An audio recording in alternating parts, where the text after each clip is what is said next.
जय Hind. Socio cultural reform movements और उनके लीडर्स के बारे में हम पढ़ रहे थे। आज हमें बात करनी है एक तो टेम्पल एंट्री मूवमेंट के बारे में, दूसरा इंडियन सोशल कॉन्फ्रेंस के बारे में, तीसरा हम पढ़ेंगे वहाबी मूवमेंट के बारे में और फाइनली हम बात करेंगे टीटू मीर के मूवमेंट के बारे में। इन चारों टॉपिक्स के बारे में आज अपने को पढ़ना है, बातचीत करनी है। देखो शुरू करते हैं। सबसे पहले हम बात करेंगे टेम्पल एंट्री मूवमेंट के बारे में। और ये हमें पता है कि हमारे कंट्री में कास्ट के बेसिस पे खूब हाई लेवल का डिस्क्रिमिनेशन हुआ है। इनफैक्ट ये जो सो कॉल्ड लोअर कास्ट के लोग होते थे, इनको एजुकेशन डिनाई की जाती थी, इनको टेम्पल्स में एंट्री डिनाई की जाती थी। और इसी डिस्क्रिमिनेशन के अगेंस्ट में टेम्पल एंट्री मूवमेंट्स की शुरुआत हुई। और कहानी शुरू होती है टी.के. माधवन से।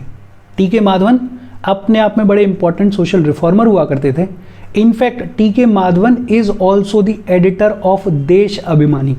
देश अभिमानी के एडिटर भी टी.के. माधवन होते थे। टी.के. माधवन ने ट्रेवनकोर के एडमिनिस्ट्रेशन के सामने इस सवाल को उठाया और कहा कि जो कास्ट के बेसिस पे अनटचेबल्स को टेम्पल्स में एंट्री डिनाई की जाती है, ये गलत है, इसको खत्म करने की ज़रूरत है। और ट्रेवनकोर फॉर श्योर आपको पता होगा, केरला वाला जो आज का रीजन है, वहाँ पे हुआ करता था ट्रेवनकोर का एडमिनिस्ट्रेशन, ट्रेवनकोर का स्टेट। टी.के. माधवन ने सबसे पहली बार ट्रेवनकोर के एडमिनिस्ट्रेशन के सामने इस सवाल को उठाया और बोला कि ये जो टेम्पल्स में कास्ट के बेसिस पर एंट्री डिनाई की जाती है, गलत है, इसको खत्म करो।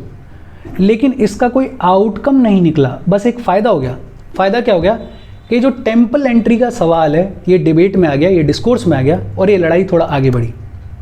और आगे चल के वाइकॉम, जो कि ट्रेवनकोर के नदन पार्ट में लोकेटेड है, वो बना टेम्पल एंट्री मूवमेंट का सेंटर ऑफ एजिटेशन। और 1924 में लॉन्च किया गया वाइकॉम सत्याग्रह को। किसने लॉन्च किया? के.पी. केशवा ने लॉन्च किया। कहाँ लॉन्च किया? बट ऑब्वियसली बात है, केरला में लॉन्च किया। और इस वाइकॉम सत्याग्रह में डिमांड रखी गई कि जितने भी हिंदू टेम्पल्स हैं और जितनी भी रोड्स हैं, उनको सभी अनटचेबल्स के लिए भी ओपन किया जाना चाहिए। कहा गया कि जो कास्ट के बेसिस पर डिस्क्रिमिनेशन हो रहा है, इसको खत्म करने की ज़रूरत है और टेम्पल्स को, रोड्स को सभी के लिए ओपन किया जाना चाहिए। और वाइकॉम सत्याग्रह कब हो रहा है? 1924 में लॉन्च किया गया। 1924 गांधी इंडिया वापस आ चुके हैं। गांधी ने एनसीएम लॉन्च कर दिया है और एनसीएम के दौरान अनटचेबल्स का सवाल नेशनल प्लेटफॉर्म तक पहुंच गया है। और ये वाइकॉम सत्याग्रह में भी देखने को मिला। वाइकॉम सत्याग्रह के दौरान पंजाब और मदुरई से जत्थे आए इस सत्याग्रह को सपोर्ट करने के लिए। जत्था मतलब ग्रुप ऑफ पीपल इस वाइकॉम सत्याग्रह को सपोर्ट करने के लिए आए। गांधी खुद इस मूवमेंट को सपोर्ट करने के लिए केरला का टूर करते हैं। तो अपने आप में इंपॉर्टेंट था वाइकॉम सत्याग्रह। कब लॉन्च किया गया? 1924 में। कहाँ लॉन्च किया गया? केरला में। और किसने लॉन्च किया? के.पी. केशवा ने। फिर 1931 में एक बार फिर से केरला में टेम्पल एंट्री मूवमेंट को ऑर्गेनाइज किया। और इस बार ऑर्गेनाइज किया एक पोएट ने, जिनका नाम था सुब्रमण्यम थिरुमांबू। और ये जो सुब्रमण्यम थिरुमांबू हैं, इनको the singing sword of Kerala भी कहा जाता है। और ये इंस्पायर्ड थे के केलापन से। किससे? के केलापन से। वाइकॉम सत्याग्रह को लॉन्च किया के.पी. केशवा ने, लेकिन वाइकॉम सत्याग्रह के हीरो कहे जाते हैं के केलापन। बड़ा इंपॉर्टेंट रोल था इनका भी। इनसे इंस्पायर होके सुब्रमण्यम थिरुमांबू ने 1931 में एक बार फिर से केरला में टेम्पल एंट्री मूवमेंट को ऑर्गेनाइज किया। और इस बार फाइनली ट्रेवनकोर के महाराजा को झुकना पड़ा। और 12 नवंबर 1936 को ट्रेवनकोर के महाराजा ने जितने भी गवर्नमेंट कंट्रोल टेम्पल्स थे, उनको सभी हिंदूज के लिए, सभी के लिए ओपन कर दिया। बेसिकली कल तक जो सो कॉल्ड बेचारे अनटचेबल्स हुआ करते थे, उनको एंट्री डिनाई की जाती थी। अब बोल दिया गया कि अब कोई भी टेम्पल में आ सकता है, कोई दिक्कत वाली बात नहीं है। लड़ाई शुरू कहाँ से हुई? टी.के. माधवन से। लेकिन प्रोमिनेंट कब हुई? जब 1924 में वाइकॉम सत्याग्रह को लॉन्च किया गया। किसने लॉन्च किया? के.पी. केशवा ने लॉन्च किया। कहाँ लॉन्च किया? केरला में। इसी मूवमेंट को आगे बढ़ाते हुए 1931 में एक बार फिर से टेम्पल एंट्री मूवमेंट को ऑर्गेनाइज किया गया केरला में। किसने ऑर्गेनाइज किया? सुब्रमण्यम थिरुमांबू ने। और फाइनली 12 नवंबर 1936 को ट्रेवनकोर के महाराजा ने सभी गवर्नमेंट कंट्रोल टेम्पल्स को सभी हिंदूज के लिए ओपन कर दिया। ऐसा ही सिमिलर स्टेप 1938 में मद्रास में सी राजगोपालाचारी ने लिया और सभी टेम्पल्स को सभी हिंदूज के लिए ओपन कर दिया। बहुत बेसिक सी बातचीत। टी.के. माधवन ने सबसे पहली बार कोशिश करी, लेकिन कोई आउटकम नहीं निकला। जो सिग्निफिकेंट चीज़ हुई वो ही 1924 में जब वाइकोम सत्याग्रह को लॉन्च किया गया। किसने लॉन्च किया? के.पी. केशवा ने लॉन्च किया। कहाँ लॉन्च किया? केरला में लॉन्च किया, और डिमांड किया कि जितने भी टेम्पल्स हैं, जितनी भी रोड्स हैं, उनको सभी अनटचेबल्स के लिए ओपन किया जाना चाहिए। गांधी जी ने इस मूवमेंट को सपोर्ट किया और ये लड़ाई आगे चली। फिर 1931 में एक बार फिर से टेम्पल एंट्री मूवमेंट को ऑर्गेनाइज किया गया, और इस बार किसने ऑर्गेनाइज किया? सुब्रमण्यम थ्रिमाम्बू ने ऑर्गेनाइज किया। और फाइनली 12 नवंबर 1936 को ट्रेवनकोर के महाराजा ने सभी गवर्नमेंट कंट्रोल टेम्पल्स को सभी हिंदूज के लिए ओपन कर दिया। इन्हीं लाइंस पे आगे चलते हुए 1938 में मद्रास में सी राजगोपालाचारी ने काम किया। अच्छा, आगे बढ़ने से पहले वीडियो पे लाइक के बटन को दबा दो। लाइक इंपॉर्टेंट है बिकॉज यूट्यूब वीडियो को पुश करता है, और आपको कोई दिक्कत होगी नहीं तो लाइक का बटन दबा दो।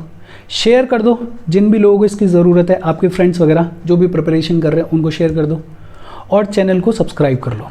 अच्छा, फिर आगे चलते अपन। आगे बात आती है इंडियन सोशल कॉन्फ्रेंस के बारे में, और इसके फाउंडर हैं एम.जी. रानाडे और रघुनाथ राव। फाउंडर कौन है? एम.जी. रानाडे और रघुनाथ राव।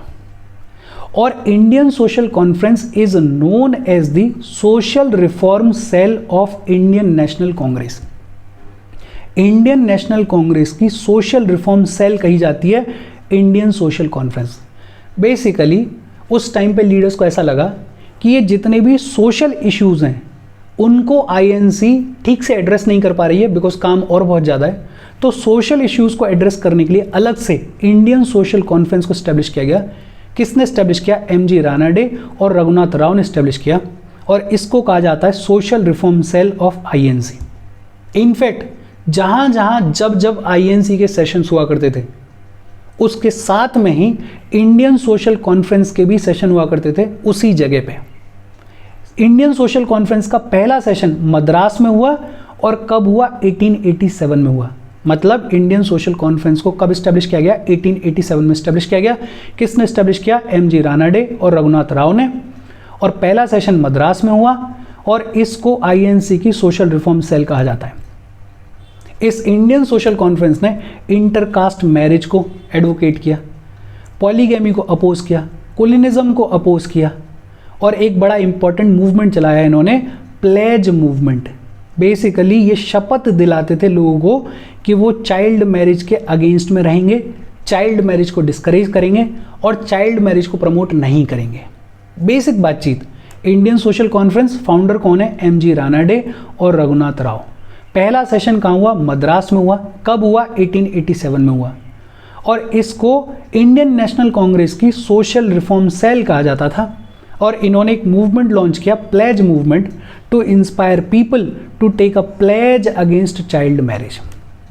फिर बात आती है टीटू मीर मूवमेंट के बारे में अपन बात करेंगे, लेकिन उससे पहले अपन पढ़ लेते हैं वहाबी या वली उल्लाह मूवमेंट। और ये जो वहाबी मूवमेंट है ये इंस्पायर्ड था अब्दुल वहाब, जो कि अरेबिया के रहने वाले थे, उनकी टीचिंग से, और शाह वलीउल्लाह की टीचिंग से। किसकी टीचिंग से इंस्पायर्ड था? अब्दुल वहाब की टीचिंग से और शाह वलीउल्लाह की टीचिंग से। और ये एक रिवाइवलिस्ट मूवमेंट था। इंडियन मुस्लिम्स के बीच में जो वेस्टर्न इन्फ्लुएंस बढ़ता जा रहा था उसको काउंटर करने के लिए लाया गया था वहाबी मूवमेंट को।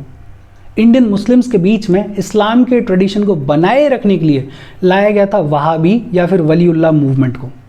और ये जो वहाबी मूवमेंट है ये दो आइडियल्स पे फंक्शन कर रहा था। एक तो ये बात कर रहा था about desirability of harmony among 4 schools of Muslims के जो 4 स्कूल्स हैं उनके बीच में हार्मनी की बातचीत कर रहा था। 4 स्कूल्स हैं, एक है हनाफी, एक है मालिकी, एक है शाफी और एक है Hanbali. In 4 schools of Muslims के बीच में हार्मनी की बातचीत कर रहा था। और दूसरा वहाबी मूवमेंट ये भी कह रहा था कि कुरान को और हादीस को कोई इंडिविजुअल कैसे रिकॉग्नाइज करेगा, उनके रोल को कैसे रिकॉग्नाइज करेगा, उसमें उसकी इंडिविजुअल कंसाइंस का बड़ा इंपॉर्टेंट रोल है। इंसान की अपनी चेतना का बड़ा इंपॉर्टेंट रोल है कुरान को और हादीस को रिकॉग्नाइज करने में। बेसिक बातचीत, ये जो वहाबी मूवमेंट है किसकी टीचिंग से इंस्पायर्ड था? एक तो अब्दुल वहाब की टीचिंग से और दूसरा शाह वलीउल्लाह की टीचिंग से। और ये बेसिकली एक रिवाइवलिस्ट मूवमेंट था। और ये बात कर रहा था मुस्लिम्स के 4 स्कूल्स के बीच में हार्मनी की, और दूसरा कुरान और हादीस को रिकॉग्नाइज करने में, उनके इंटरप्रिटेशन में इंडिविजुअल कंसाइंस का बड़ा इंपॉर्टेंट रोल है। इनफैक्ट वली उल्लाह पहले इंडियन मुस्लिम लीडर थे जिन्होंने मुस्लिम्स को ऑर्गेनाइज किया। बट आगे चल के दो बड़े पॉपुलर लीडर्स इमर्ज हुए इस वहाबी मूवमेंट में। एक का नाम था शाह अब्दुल अजीज़ और दूसरे जो ज़्यादा पॉपुलर थे उनका नाम था सैयद अहमद बरेलवी। सैयद अहमद बरेलवी ये अपने आप में इम्पॉर्टेंट लीडर रहे हैं मुस्लिम्स के इस वहाबी मूवमेंट के। और सैयद अहमद साहब ने कहा return to pure Islam. Indian Muslims को इन्होंने कहा कि प्योर इस्लाम की तरफ चलो and return to a kind of society that had existed in Arabia of prophet's time. कि प्रॉफिट के टाइम पे अरेबिया में जो सोसाइटी थी वैसी सोसाइटी बनाओ और प्योर इस्लाम की तरफ चलो, ये कॉल दिया सैयद अहमद ने। इनफैक्ट ये इंडिया को कंसिडर करते थे दर उल हर्ब, मतलब लैंड ऑफ काफिर्स, और ये चाहते थे कि इस लैंड ऑफ काफिर्स को कन्वर्ट किया जाए दर उल इस्लाम में, लैंड ऑफ इस्लाम में। इस मामले में इस्लाम थोड़ा सा रेडिकल रहा है। तो ये क्या बात कर रहे थे कि दर उल हर्ब, लैंड ऑफ काफिर्स को अपने को कन्वर्ट करना है दर उल इस्लाम में, लैंड ऑफ इस्लाम में। और इन्होंने सबसे पहली बार टारगेट किया सिख किंगडम ऑफ पंजाब को। लेकिन मीनवाइल सिख्स को ब्रिटिशर्स ने हरा दिया था और पंजाब को एनेक्स कर लिया था 1849 में। तो इनकी लड़ाई, ये जो वहाबी मूवमेंट की लड़ाई है, ये डायरेक्टली किसके साथ में हो गई? ब्रिटिशर्स के साथ में हो गई। और इसी के चलते ब्रिटिशर्स के साथ में लड़ाई तो आई।